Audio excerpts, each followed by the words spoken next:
దేశంలో అన్ని చేంజ్ అయ్యాయి, మీ నగలు కూడా చేంజ్ చేయండి. మీ పాత నగకు గ్రాముకి 150 రూపాయలు ఎక్స్ట్రా పొంది కొత్త నగలు తీసుకోండి.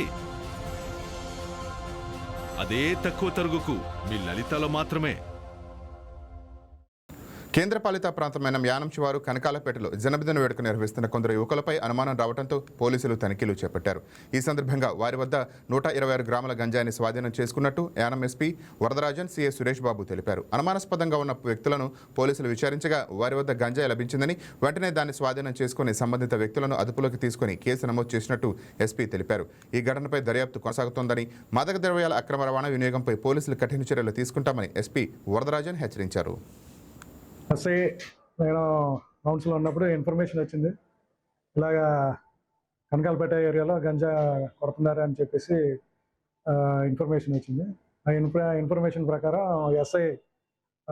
ఎస్పీ గారు పర్మిషన్ తీసుకుని అక్కడికి వెళ్ళి సెర్చ్ చేసినప్పుడు ముగ్గురు గంజాతోటి అనుమానాస్పదంగా ఉన్నారు. వాళ్ళు పట్టుకుని విచారణ చేసినప్పుడు వాళ్ళ దగ్గర గంజా దొరికింది.